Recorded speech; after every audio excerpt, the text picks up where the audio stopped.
안녕하세요. 사랑하는 성도님, 은혜의 주님이 우리와 함께 하십니다. 우리와 함께 하시는 주님을 찬양합니다. 기도합시다. 주님 감사합니다. 오늘도 주님의 은혜로 새날을 맞이합니다. 주님, 오늘 하루 사는 동안 하나님의 은혜 안에서 주님의 말씀을 기억하고 의지하며 아름다운 믿음의 삶 살게 하여 주시옵소서. 모든 일에 하나님의 말씀에 순종하고 또 하나님 주시는 거룩한 지혜로 분별하며 바르고 아름다운 믿음의 삶 선택하며 나아갈 수 있도록 인도하여 주시옵소서. 예수님 이름으로 기도합니다. 아멘. 오늘 말씀은 민수기 12장 1절에서 16절입니다. 모세가 구스 여자를 취하였더니 그 구스 여자를 취하였으므로 미리암과 아론이 모세를 비방하니라. 그들이 이르되 여호와께서 모세와만 말씀하셨느냐 우리와도 말씀하지 아니하셨느냐 하매 여호와께서 이 말을 들으셨더라. 이 사람 모세는 온유함이 지면의 모든 사람보다 더하더라. 여호와께서 갑자기 모세와 아론과 미리암에게 이르시되 너희 세 사람은 회막으로 나오라 하시니 그 세 사람이 나아가매 여호와께서 구름 기둥 가운데로부터 강림하사 장막문에 서시고 아론과 미리암을 부르시는지라.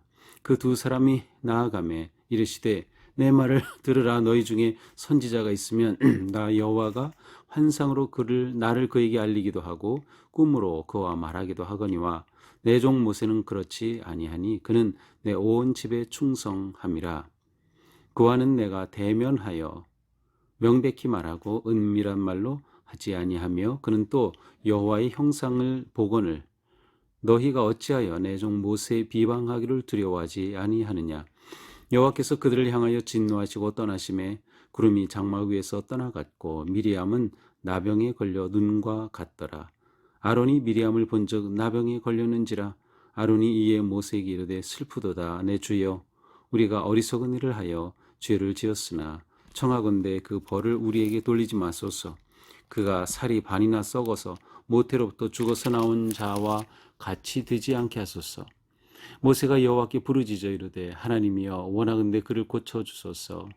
여호와께서 모세에게 이르시되 그의 아버지가 그의 얼굴에 침을 뱉었을지라도 그가 이래 동안 부끄러워하지 않겠느냐. 그런즉 그를 진영 밖에 이래 동안 가두고 그 후에 들어오게 할지니라 하시니 이에 미리암이 진영 밖에 이래 동안 갇혀 있었고 백성은 그를 다시 들어오게 하기까지 행진하지 아니하다가 그 후에 백성이 하스롯을 떠나 바란 광야에 진을 치니라.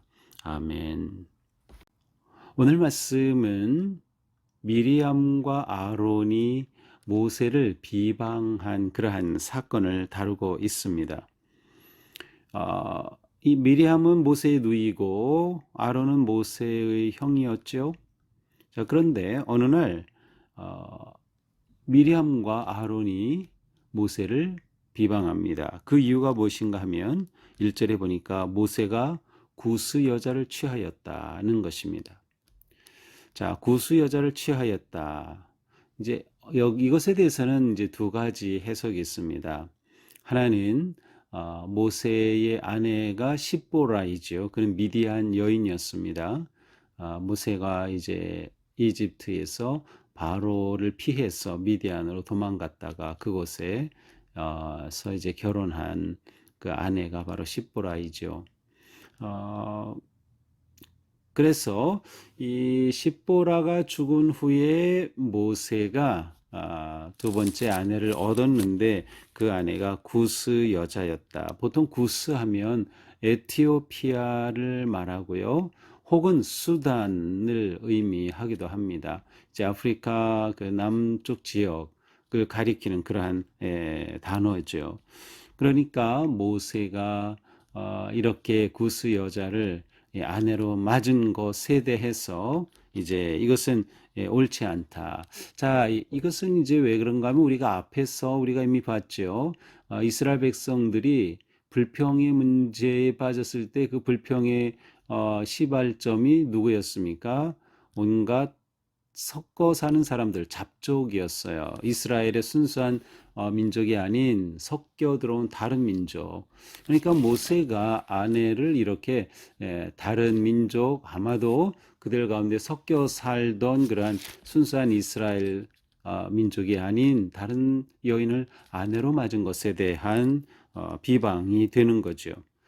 자, 그러나 또 한편으로는 미디안이 굿으로 표현이 되기도 한다고 봅니다. 그래서 그렇다고 하면 그냥 그 모세의 아내였던 미리암에 대해서 미리암이 아니라 십보라에 대해서 이 십보라가 이방 여인이라고 하는 점을 가지고 이제 비방한 것이라고 볼 수도 있어요. 예, 저는 그냥 그 두 번째 것으로 보는 게 오히려 전체 문맥으로 볼 때 합당하다라고 생각을 합니다.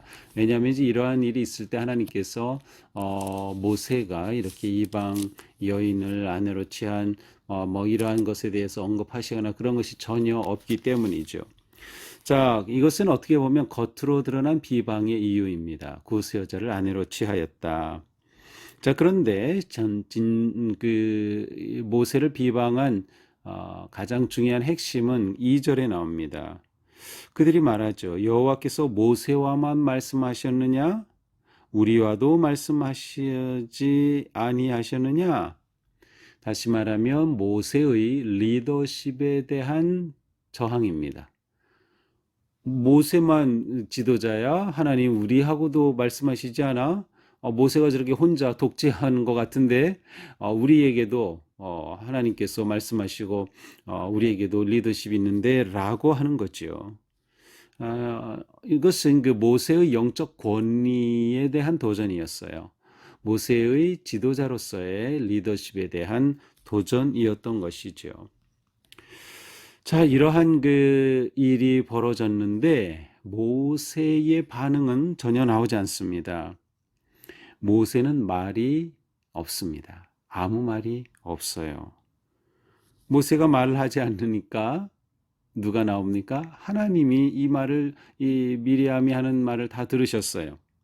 여기서 미리암과 아론이라고 되어 있어서 미리암의 이름이 먼저 나왔어요. 그래서 아마도 미리암이 이것을 주도한 것이라고 볼 수 있어요. 그리고 뒤에서 보면 미리암이 이제 하나님의 심판을 받는 것을 보면 그렇게 생각을 할 수 있죠. 자, 그런데 하나님이 이것을 들으시고 하나님이 이 문제를 다루시는 겁니다. 자, 하나님께서 모세, 아론 그리고 미리암을 갑자기 부르셨어요. 4절에요. 경고 없이 부르신 겁니다. 이것은 일종의 그 진노하신 아니면 심판하시는 하나님을 은근히 드러내는 그러한 그 표현입니다. 갑자기 예고 없이 불렀다는 것이죠. 자, 세 사람은 회막으로 나오라, 하나님 앞에 나오라고 하십니다. 그리고 하나님께서는 구름 가운데서 이제 그들 가운데 임하시죠. 그리고 장막문에 서서 아론과 미리암을 부르십니다. 그래서 두 사람이 하나님께 가까이 나아갑니다. 물론 이들은 하나님의 음성 앞에 서는 것이죠. 이렇게 형상으로 하나님을 보는 것은 아닙니다. 하나님께서 그들에게 말씀하셔요. 너희 중에 선지자가 있지. 그렇지. 하나님은 선지자를 통해서 이스라엘 백성들에게 하나님의 뜻을 말씀하시고 가르쳐 주셔요. 그래서 선지자가 있으면 하나님께서 환상으로 보여주시기도 하고 또 그에게 말씀으로 또 꿈으로도 다양하게 하나님께서 말씀해 주시면 이제 그 지도자는 이스라엘 백성들에게 하나님의 뜻을 전하는 거죠. 자, 그런데 모세는 그것과 다르다는 겁니다. 왜냐하면 7절에 보니까 내 집에 온전히 충성한다. 내 집은 이스라엘을 말하죠. 모세는 이스라엘의 충성된 지도자다. 그러면서 뭐라고 하셔요? 8절 그는 내가 대면하여 명백히 말한다. 모세와는 하나님이 내가 1대1로 대면하신다는 거예요. 독대하시는 거예요. 하나님께서는 모세와 그렇게 친밀하게 그래서 은밀한 그런 어떤 상징적인 말이 아니라 하나님이 대면해서 말한다는 그것은 모세가 하나님 앞에 거룩하고 인정받는다는 뜻이에요. 하나님 앞에 누가 감히 대면합니까? 죄에 빠진 인간은 다 하나님을 대면하면 죽게 돼 있어요. 근데 하나님께서는 내가 모세와 대면한다고 하시면서 모세와의 관계를 이렇게 표현하고 계십니다. 그렇게 대면하면서 또 여호와의 형상을 보고는 너희가 어찌하여 내 종 모세 비방하기를 두려워하지 않느냐. 하나님께서는 그들이 모세를 비방한다고 말씀하셨고 그들의 속마음을 아셨어요. 하나님이 세우신 지도자 모세였고, 그리고 하나님 보시기에 모세는 인정받는 그러한 지도자고 하나님께서도 함께 하시는 거예요. 그와 대면해 주시는 그런 유일한 지도자가 모세였던 것이죠. 하나님께서는 이렇게 진노하시고 9절에 보니까 떠나셨어요. 그래서 10절에 구름이 장막 위에 있다 떠나가 버렸어요. 자, 이거 정말 큰일입니다. 하나님이 떠나가셨다. 이것은 죽음입니다. 하나님이 오셨다. 생명이에요. 예수님이 하나님께서 인간의 몸을 입고 우리에게 다가오신 분이죠. 우리에게 오셨어요. 생명이 우리에게 다가온 겁니다. 그런데 하나님이 장막에서 떠나셨어요. 이건 완전한 죽음이죠. 죽음에. 이렇게 되고 하나님께서는 이제 미리암을 벌하십니다. 이 미리암이 나병에 걸렸어요. 악성 피부병에 걸렸습니다. 이러한 상황에 빠지자 아론이 이렇게 말합니다. 모세에게 말하죠. 슬프다 내 주여. 하하, 모세에게 내 주여라고 말하네요. 우리가 어리석은 일을 하여 죄를 지었으나 그 벌을 우리에게 돌리지 마소서. 우리가 어리석은 일을 해서 죄를 지었습니다. 자, 아론은 하나님께 구하지 않고 모세에게 구하고 있어요. 하나님이 세우신 리더십을 인정하고 자기의 마음을 돌이킴을 보여주는 겁니다. 그러니 우리를 위해 구하소서. 우리가 하나님의 이 벌을 받은 거죠. 특별히 이 미리암이 이렇게 나병에 걸렸으니 말이죠. 그냥 두다가는 미리암의 피부가 다 썩어버리고 말겠습니다. 그러자 모세가 하나님께 부르짖어요. 하나님께서는 그 기도를 들어주시면서 그러나 미리암은 일주일간 진 밖에 머물러 있다가 들어와야 한다라고 말씀을 하셔요. 자, 일로 인해서 이스라엘 백성들은 일주일간 행진을 멈추고 미리암이 진 밖에 있다가 회복되어 돌아올 때까지 기다려야 했습니다. 공동체에 이와 같은 영향을 또 미쳤던 것이죠. 자, 이것이 오늘의 말씀이에요. 자, 오늘 말씀을 보면서 우리가 믿음으로 살아가는 이 삶 가운데 비방을 받을 때가 있어요. 믿지 않는 자들을 통해서 또 때로는 우리를 아는 사람들을 통해서 비방을 받을 때가 있어요. 그런데 비방을 받을 때 우리는 감정적으로 대하지 않아야 합니다. 자, 모세가 바로 그렇습니다. 모세는 자신을 비방하는 것에 대해서 아무 대답을 하지 않았어요. 대응을 안 했던 것이죠. 감정적으로 반응하지 않은 것이죠. 모세가 인간인데 그 속에 감정적으로 화가 나고 한 것이 없었을까요? 그런데 그는 그것을 그대로 감추었어요. 아니, 절제, 억제하였던 것이죠. 3절에서는 이렇게 말해요. 모세는 온유함이 지면의 모든 사람보다 더하다. 온유함, 이것은 겸손함을 포함하는 단어인데 모세는 겸손하다. 누가 비방할 때 그는 그것에 대해서 감정적으로 대하지 않고 그대로 말이 없는 거죠. 말이 없다는 것은 사실 그냥 말이 없는 것이 아니라 하나님께로 가지고 가는 거예요. 하나님께로. 그것이 모세의 모습입니다. 이러한 비난의 화살은 오직 믿음의 방패로서만 막을 수 있는 거예요. 비난의 화살은 믿음의 방패로서만 막는다. 우리가 그것에 대해 시시콜콜 인간적으로 반응하고 인간적으로 그렇게 감정적으로 대하면 오히려 그 일에 본인도 휩쓸리게 돼요.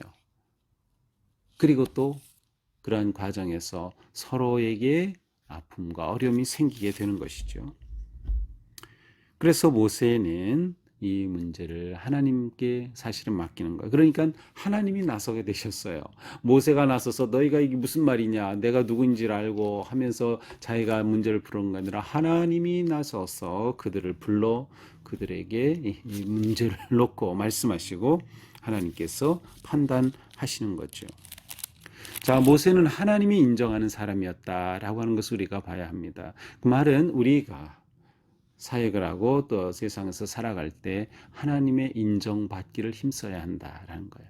그러니까 누가 비난할 때 그 비난에 대해서 내가 하나님 앞에 인정받고 하나님 앞에 바르다고 하면 그것 때문에 내가 흔들릴 이유가 없는 것이에요. 물론 상처가 아픔이 있을 수 있겠지만 그러나 내가 하나님 앞에 인정받고 하나님 앞에 바로 서기에 힘쓰는 것, 이것이 우리가 더 집중해야 할 그러한 모습이 아닐까.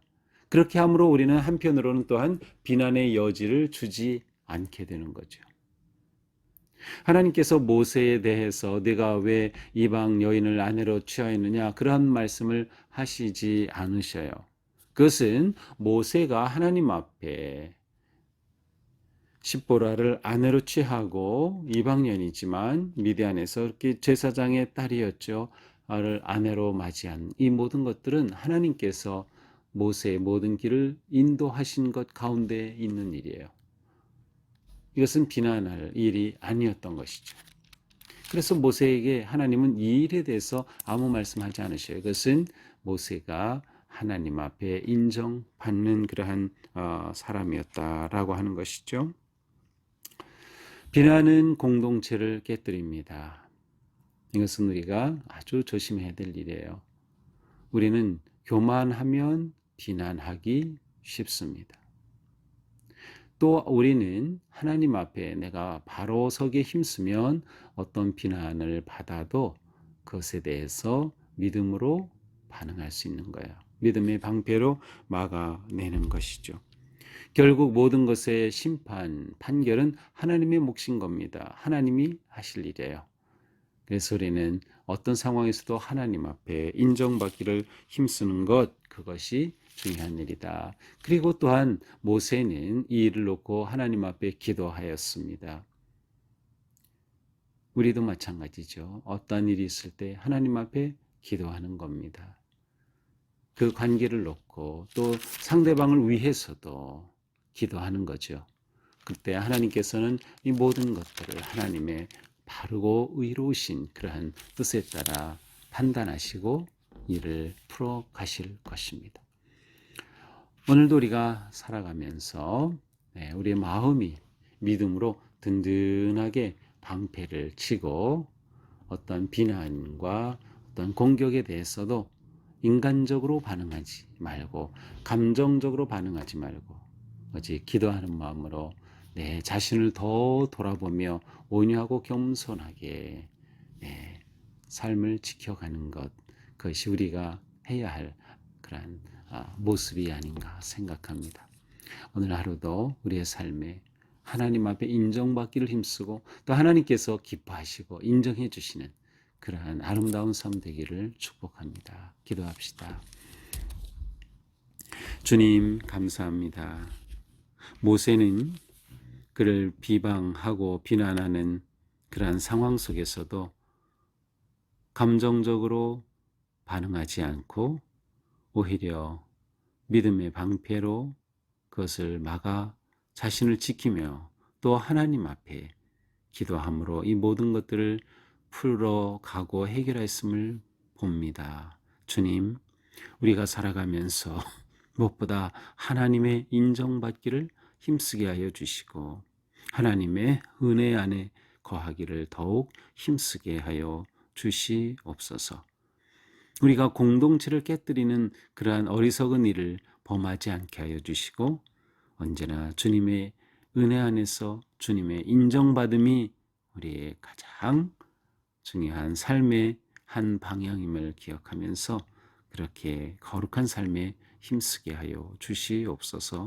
예수님 이름으로 기도합니다. 아멘. 네, 오늘도 우리의 삶이 하나님께서 기뻐하시고 인정받는 그런 삶 되기를 축복합니다. 사랑합니다.